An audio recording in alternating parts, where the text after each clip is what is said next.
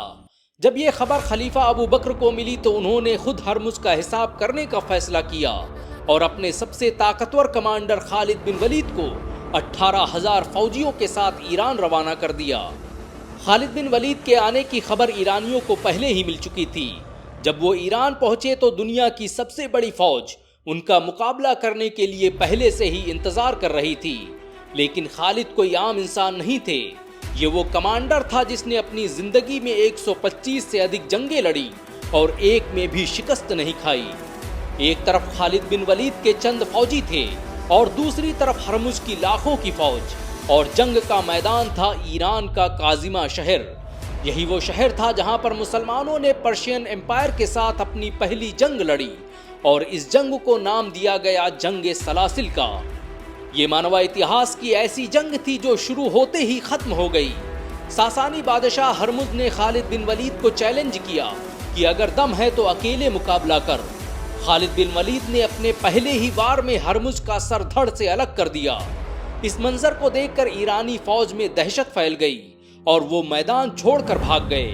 اس جنگ نے فارس کے لوگوں میں مسلمانوں کی ایسی دہشت بٹھائی کہ سالوں تک کوئی ان کا مقابلہ کرنے کو تیار نہ ہوا۔ مسلمانوں نے اس پہلی جنگ میں ہی پرشین امپائر کے پرکھچے اڑا دیے، اور پھر جب 636 عیسوی میں حضرت عمر نے سعد بن وقاص کو وجے رتھ دے کر فارس کی طرف روانہ کیا تو ساسانی سلطنت کا ہمیشہ کے لیے انت ہو گیا۔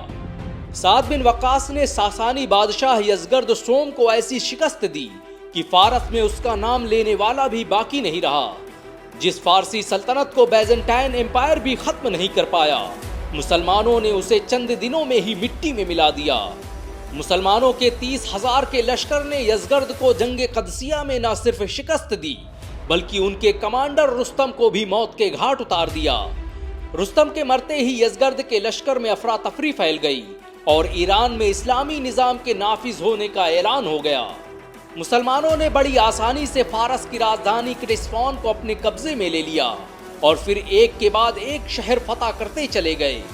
حملے سے پہلے سعد بن وقاص نے یزگرد کو دعوت دی تھی کہ اگر وہ اسلام قبول کر لے تو مسلمان اپنی فوج کے ساتھ واپس لوٹ جائیں گے، لیکن اس نے جنگ کو چنا، اور پھر اسی جنگ نے ایران سے 400 سال پرانی سلطنت کا خاتمہ کر دیا۔ اس جنگ کی فتح کے بعد ایران اب پہلا غیر عرب دیش تھا جہاں پر اسلام سب سے پہلے داخل ہوا۔ ایران میں اسلام کو پہنچانے میں حضرت عمر کا بڑا یوگدان رہا۔ انہوں نے نہ صرف ایران میں اسلامی حکومت قائم کی بلکہ اسلام کے پرچار پرسار کے لیے وہاں پر سینکڑوں مسجد اور مدرسے قائم کیے۔ ایران کے مجوسی اپنی سلطنت کے ختم ہونے کا ذمہ دار حضرت عمر کو ہی مانتے تھے، کیونکہ حضرت عمر نے ہی سعد بن وقاص کو ایران فتح کرنے کے لیے فارس بھیجا تھا۔ ایران کے آگ پوجنے والے ان مجوسیوں کی نفرت کا اندازہ اسی بات سے لگایا جا سکتا ہے کہ انہوں نے اپنی اس شکست کا بدلہ لینے کے لیے حضرت عمر کو بھی شہید کر دیا۔ حضرت عمر کو شہید کرنے والا ابو لولو ایک فارسی ایرانی آتش پرست تھا۔ سن 650 کے آتے آتے مسلمانوں نے پورے فارس کو فتح کر لیا اور پورا ایران اسلامی خلافت کا حصہ بن گیا۔ ایران کے آخری بادشاہ یزگرد سوم کی بیٹی سہربانو نے حضرت حسین رضی اللہ سے نکاح کر لیا، اور اس طرح ایران کے شاہی خاندان میں بھی اسلامی خون بہنے لگا۔ مسلمانوں نے 651 میں اصفہان، آذربائیجان، سکستان، آرمینیا اور خراسان کے پورے علاقے فتح کر لیے۔ 8ویں صدی عیسوی میں جب عباسی خلافت کی استھاپنا ہوئی تو اس نے ایران کو ترقی کی بلندیوں پر پہنچا دیا۔ مسلمانوں نے وگیان اور ٹیکنالوجی کے چھیتر میں ایسی ترقی کی کہ یورپ کے لوگ شکشا حاصل کرنے کے لیے ایران آنے لگے۔ اتہاسکاروں کے مطابق 8ویں صدی تک ایران کی 25% آبادی اسلام قبول کر چکی تھی، اور ایران میں بیٹھ کر دنیا کے وکاس کی گاتھائیں لکھی جا رہی تھی۔ 11ویں صدی کے آتے آتے ایران کی 100% آبادی اسلام قبول کر چکی تھی، اور یہی وجہ ہے کہ قرآن کا سب سے پہلا ترجمہ فارسی بھاشا میں ایران کے لوگوں کے لیے ہی کیا گیا تھا۔ ایران کے بغیر اسلام کا وہ تصور سامنے نہیں آ سکتا تھا جو آج پوری دنیا دیکھ رہی ہے۔ اسی ایران میں امام بخاری، امام مسلم، امام غزالی اور امام ابو حنیفہ جیسے ان عالموں نے جنم لیا جنہوں نے مسلمانوں کے سوچنے، سمجھنے اور دیکھنے کا نظریہ بدل دیا۔ آج پوری دنیا میں ان کے کروڑوں چاہنے والے موجود ہیں۔ ایران میں ایسے ویگیانک اور ایسے عالم پیدا ہوئے جو آج پوری دنیا کے لیے رہنمائی کا ذریعہ بنے ہوئے ہیں۔ اسلام نے ایران میں ایسی جڑیں جمائی کہ وہ صدیوں تک مسلمانوں کے علم و فن کا مرکز بنا رہا۔ اسی ایران میں مولانا رومی اور بایزید بستامی جیسے شاعر پیدا ہوئے۔ اس سرزمین پر جابر بن حیان، الفارابی، الخوارزمی اور البیرونی جیسے سائنسدانوں نے جنم لیا، جن کی لکھی کتابیں آج آکسفورڈ جیسی یونیورسٹیوں میں پڑھائی جاتی ہیں۔ مشہور صوفی بزرگ شیخ عبد القادر جیلانی اور امام غزالی اسی ایران کے رہنے والے تھے۔ جب پورا یورپ اور پشچم اندھیرے میں ڈوبا ہوا تھا تب ایران کے مسلمان اوشکار پر اوشکار کیے جا رہے تھے، اور یہی مسلمانوں کا وہ سنہرا دور تھا جسے آج گولڈن ایج کے نام سے جانا جاتا ہے۔ 8ویں صدی عیسوی سے لے کر 17ویں صدی عیسوی تک دنیا میں وگیان پر سب سے زیادہ کتابیں فارسی اور عربی بھاشا میں لکھی گئیں۔ ایران سینکڑوں سالوں تک وبھن مسلم سلطنتوں کا حصہ رہا۔ اس پر سامانیوں، سلجوکیوں، صفویوں اور غزنوی ایمپائر نے سالوں تک حکومت کی۔ بادشاہت اور شہنشاہت کا یہ سلسلہ 1979 تک چلتا رہا، جب تک امام خمینی نے ایران سے پہلوی سامراجیہ کا خاتمہ نہیں کر دیا۔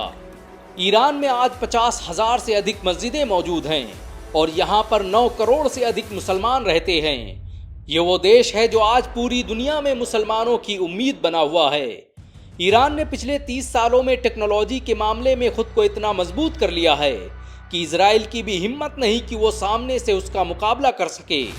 ایران کے پاس 551 ایئر کرافٹ، 4000 ٹینک، 21 یدھ پوت، 19 پنڈبیاں اور 65,000 بختر بند گاڑیاں موجود ہیں، جو اس کی طاقت کو بتانے کے لیے کافی ہیں۔ ایران آج مصر اور اسرائیل کے بعد مڈل ایسٹ کی تیسری سب سے بڑی شکت بن چکا ہے۔